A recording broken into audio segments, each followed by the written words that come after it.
fine and safe at your home. So you all are welcome in the physics class. As you all know, second chapter was going on, force and laws of motion, and we had completed most part of that chapter, but some topics were left. So today I will try to complete those topics which were left. So let us continue from the topic third law of motion. So the first topic is third law of motion. As you all know, there are three laws of motion given by Isaac Newton. Two we have already covered. Let us study about third law of motion. This is also a very important law of motion. It has a lot of application. So let us see an example first. After that we will see the definition. The law says to every action there is an equal and opposite reaction. Let me explain in simple word. It says that if we apply force on some body, in return the body will apply the same force in return in opposite direction. Got it? Let us see by this example. Suppose this is a balance, spring balance. These are attached to each other. Suppose a person is pulling this spring balance with this spring. So this is applying force, this is applying force. Suppose this spring balance is applying a pulling force of 4 Newton. So the reading will be 4 Newton here. We can see the reading. In return, we can also see 4 Newton reading here also. So the question arises, why does the 4 Newton of pulling force is seen here? Who is applying force? The force is applied in this direction, but for 4 Newton here, the force must be applied in this direction. So from this example we conclude that this spring balance is also applying the same amount of force as the force applied by this on this. Means the force are equal and opposite. This is the concept of third law of motion. Let me repeat the definition again. According to third law of motion, every action has equal and opposite reaction. Here action and reaction are forces. For example, suppose this is the action force, then this is the reaction force. Okay? Action and reaction are the name of the forces. It depends upon us which force we are taking the action and which force we are taking the reaction. Let us see another example in which we see the third law of motion. Suppose this is a boat. It is lying on water. Suppose a person want to leave the boat. So he will apply force on the boat and then he will jump on the wall at the edge. So we see that when a man jumps from the boat outward, the boat moves backward and the man moves forward. Then this can also be considered as action and reaction forces. Okay?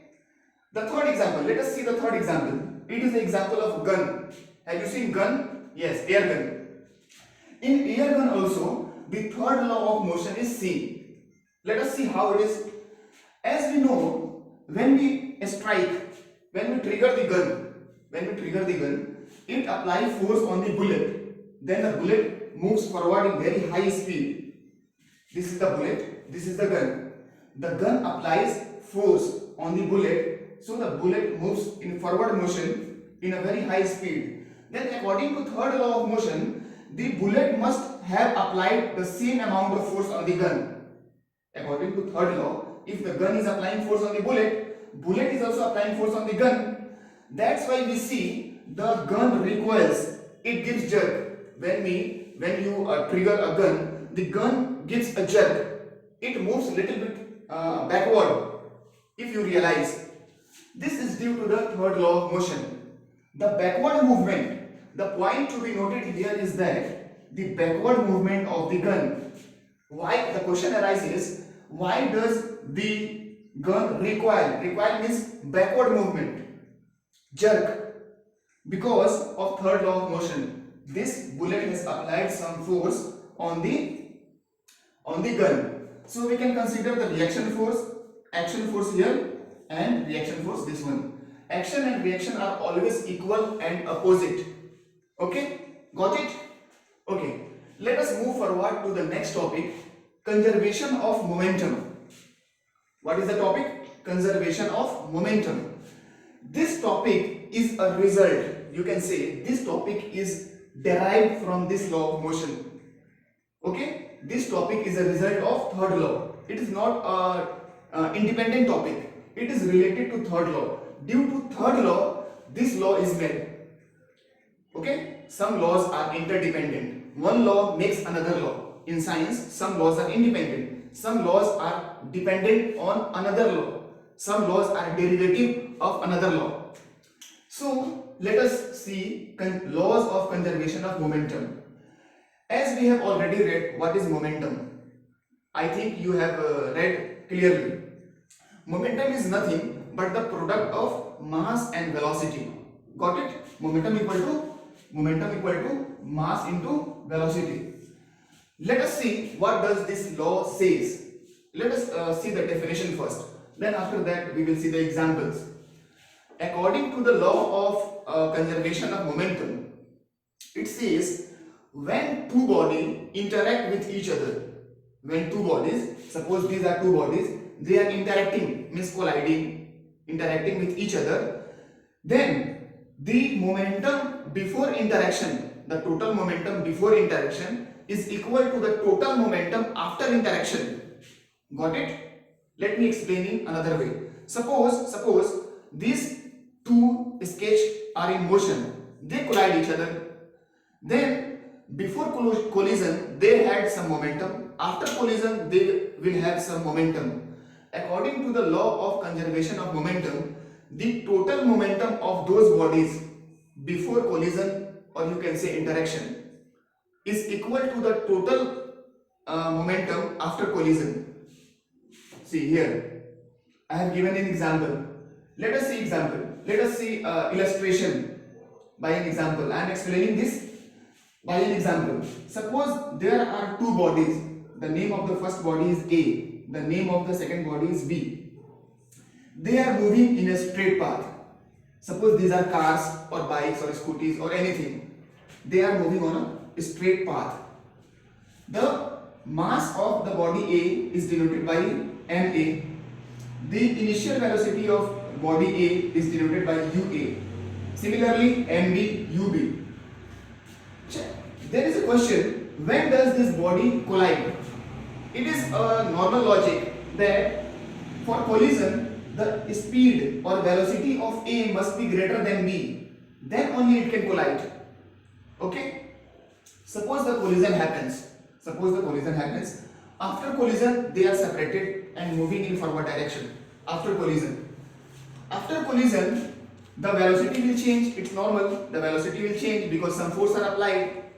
Okay? And it is normal that the velocity of B will increase and the velocity of A will decrease because it has exerted some force on B. Suppose after collision, the velocity of A is VA, the velocity of B is VB. So, the total momentum before collision is how much? The total momentum before collision is mass into velocity of A and mass into velocity of B. Here I have written mass of A into initial velocity of A plus mass of object B into initial velocity of B, object B. Similarly, total momentum after collision. Total momentum after collision means we are talking about this. We are talking about this case. Similarly, we can find out the total momentum after collision. Mass of object A into final velocity of A plus mass of object B into final velocity of B. So we can equate this. And that equation will be the mathematical expression of law of conservation of momentum. Means what we get? This equation we get. This equation is symbolizes or represent the law of conservation of momentum. See, this law is very important. The application of this law is applied in everyday problem. It is used to calculate velocity when two objects collide each other. It is also used to calculate mass of different bodies when they interact each other. So let us recall these two topics. These topics are really very practical topic, because the application of these topics are numerous. We can apply these theorems or law to solve many daily life problems. Okay. One more example of third law of motion is a very important example. You see, when a rocket is launched, how it goes upward into the space. If you have seen, suppose this is a rocket. This is a rocket. There is a lot of fuel in this rocket. When the fuel is burned, it is exhausted at very high speed in the backward direction. When the fuel is burned, the smoke or the output of the fuel is exhausted at a very high speed. In return, it applies some force on the ground or air molecules. In return, the ground or air molecules applies the reaction force, which makes the rocket move in forward direction.